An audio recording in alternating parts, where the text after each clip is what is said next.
Hello friends, welcome to PulsePoint. In this episode, will the Sex Education Review make woke indoctrination better or worse in our schools? The Court of Appeal supports debanking of Christian Community. Transgender players are banned from the LPGA. And we feature this year's March for Life in Wellington. This and much more to come. Let's get into it. I'm James Williams.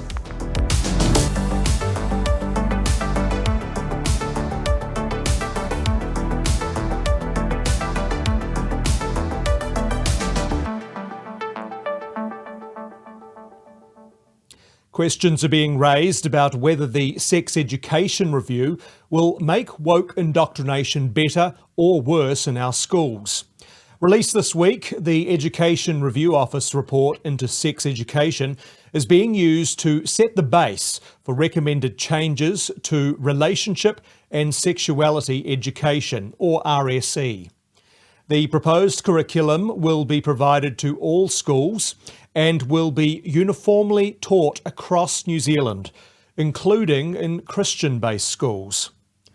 While this review was initially seen as positive, as it was called for by New Zealand First as part of the current government's coalition agreement, it now seems the process is being welcomed and controlled by radical leftists in the education sector.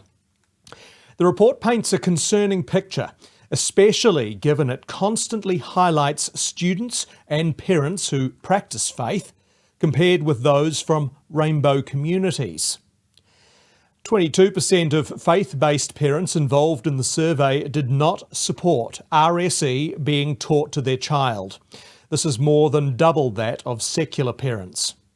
The report states that most parents who practice faith want less RSE, in particular around gender identity, different sexual identities, and gender stereotypes, because of concerns that this content does not align with the views outlined in their faith, and that it is the role of their church or faith-based community to teach RSE to their child. That is then immediately compared to parents of students from rainbow communities who are more likely to want their children to learn about all RSE topics, and they want it at an earlier age. Nowhere in the review has it been indicated that any elements of RSE will be restricted. In terms of age groups, around 20% of teachers report teaching sexual identities, gender identity, and human reproduction to students as young as 8 to 10 years old. This number jumps to 75% of teachers pushing rainbow pride indoctrination by the time students are aged 12 to 14. And what do the students say? Well, students of faith are more likely to want to learn less about gender identity and different sexual identities than other students. Meanwhile, secondary school students from rainbow communities want to learn about all RSE topics and at an earlier age. Nowhere in the review has it been indicated that teaching the likes of gender identity will be pulled back. Is this painting a clear picture to you all? And Ero doesn't think the opinion of parents matter.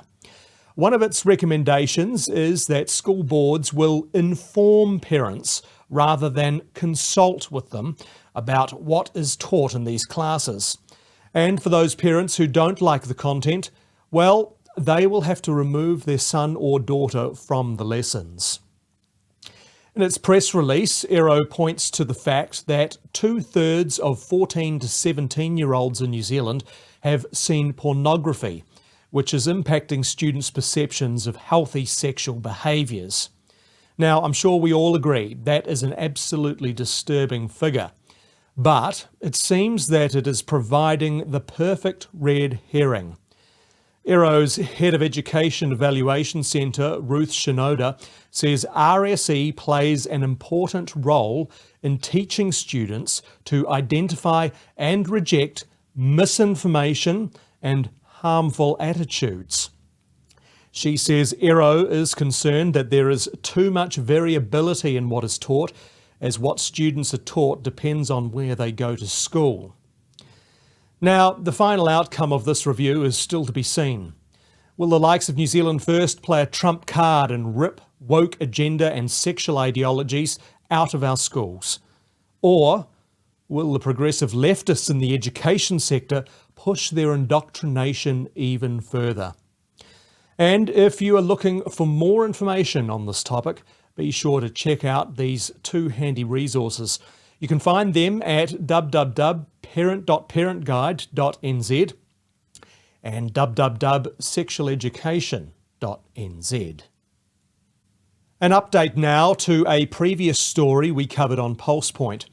The Court of Appeal has this week released judgment siding with BNZ to allow the bank to close the accounts of Gloriavale Christian Community.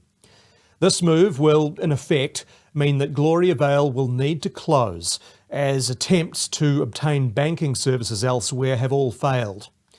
BNZ says that terminating its relationship with Gloriavale was appropriate because of the bank's own internal human rights policy. It used a clause in its contract which states that the bank can close accounts for any reason. Debanking is becoming an increasingly bigger problem across the world. We've seen numerous cases of communities, businesses and individuals locked out. This judgment sets a scary precedent. If you stand for something which is against the internal human rights policy of a certain bank, you can be given the boot, and that can be for any reason. You may be the best customer in the world with no credit issues, but simply because you take a stance contrary to what the bank stands for, you can be debanked. We will continue to bring you examples of debanking as they happen. The governing body for women's golf has banned trans players from competing in its tournaments. The LPGA updated its gender policy for competition eligibility. The LPGA says athletes who are assigned female at birth are eligible to compete on the LPGA Tour, Epsom Tour, Ladies European Tour, and in all other elite LPGA competitions. It says players assigned male at birth and who have gone through male puberty are not eligible to compete in the aforementioned events.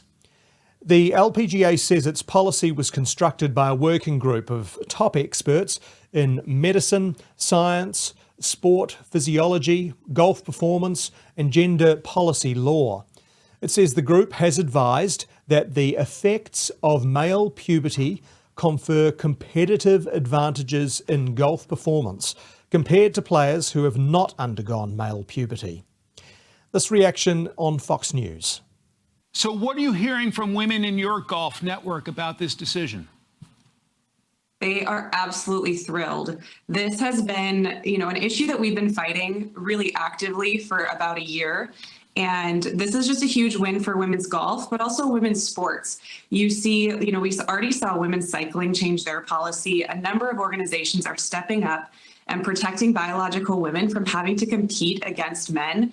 And no one wants to stick their neck out. Nobody wants to be the first, but the more that we can move together and stand together, there's strength in numbers. From the LPGA commissioner, quote, "Our policy is reflective of an extensive science-based and inclusive approach. The policy represents our continued commitment to ensuring that all feel welcome within our organization while preserving the fairness and competitive equity of our elite competitions."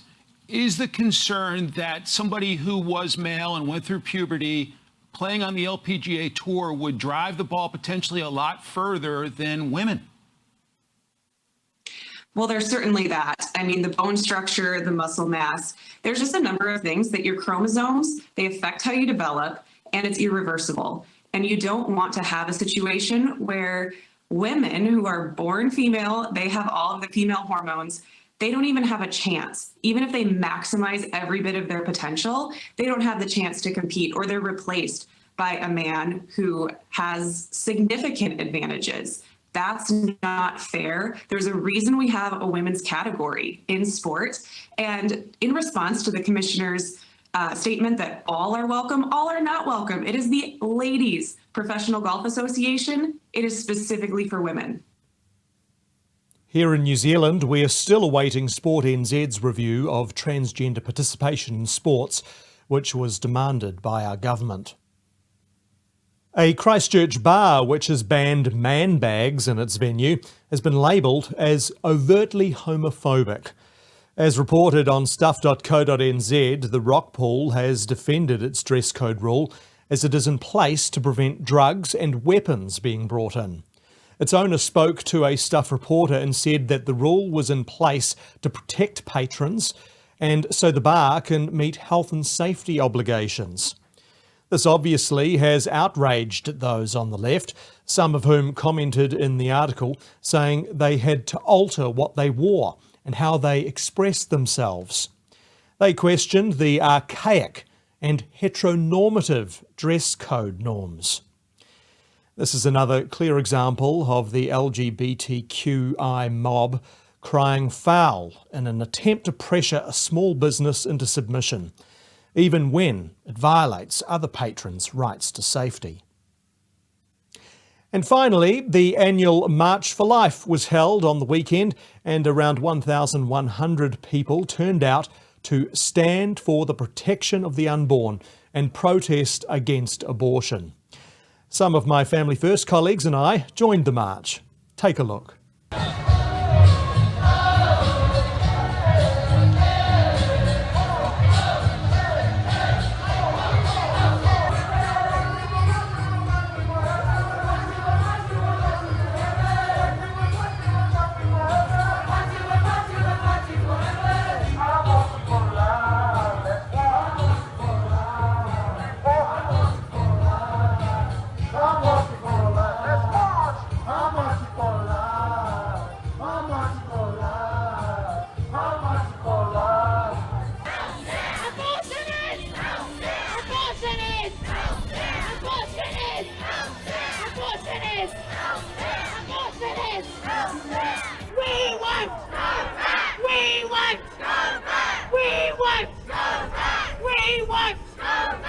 How important is today? I mean, we've just seen the rabble. They're very, very small, but still there's a lot of pressure on, abortion rights and things. Yeah, well look, it's like this, guys, we're not going to give up. It's actually the right thing to do, to march peacefully for the sake of the unborn child's right to live. And we've got Kiwis and families who are pro-life from all over the country who've come here today to do exactly like that. We're marching for justice. We march because over 600,000 unborn children have lost their lives violently to abortion since 1979. That's why we're marching today, and we're never going to stop until we see it turn around.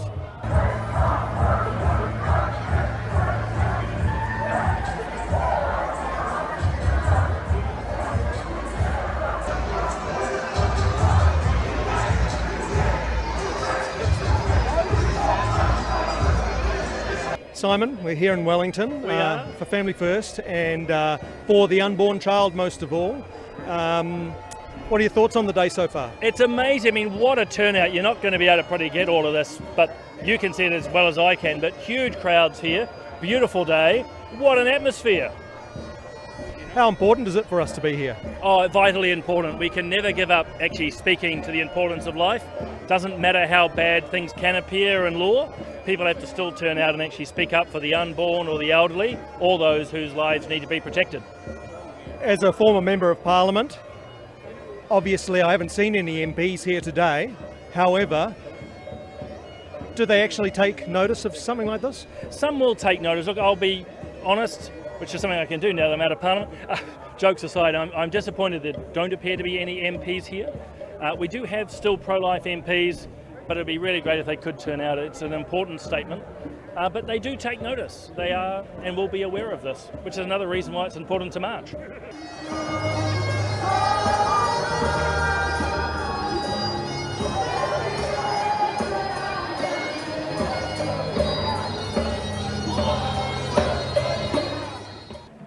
I think stopping abortion is one of the most important issues in our world today. Especially in New Zealand, we've got one of the harshest abortion laws in the world. And I believe that standing up is probably the best thing that I can do here. I'm able to pray, I'm able to stand up and show my support for all those people that are actively going against abortion, the newly bioethical community that has popped up, and just everyone who is clearly in support of life and to enable life and to protect it.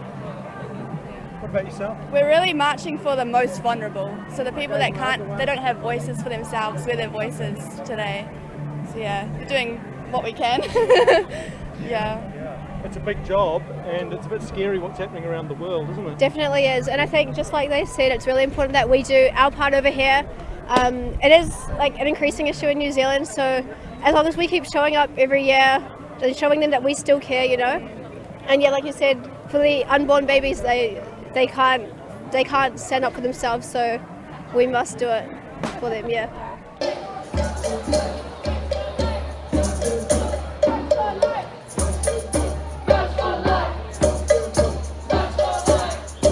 So Brendan, important to be here, do you think? Oh, phenomenal. Really, really big day, I think, for New Zealand. And it's great to see a lot of families out, a lot of single people, a lot of elderly, a lot of young here repping for the unborn and for their mums. It's a beautiful thing. How good is this crowd that's gathered here? It's just, there's so many different ages, different types of people from all over New Zealand.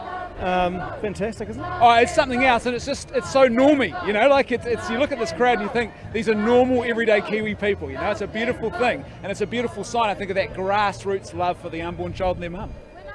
For those who haven't been to the March for Life before and are thinking about it, does it make a difference, do you think? Oh, heck yeah. I mean, I think you've got to be a visible presence. If there is no voice, then what will teach people and form their conscience? Whatever the media says, whatever the law tells them. So there's got to be a counter voice to say, hey, there is a better way.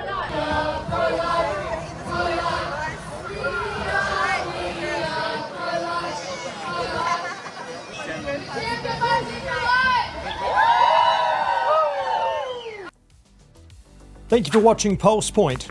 You can check out more on our website, familyfirst.nz. I'm James Williams. See you soon.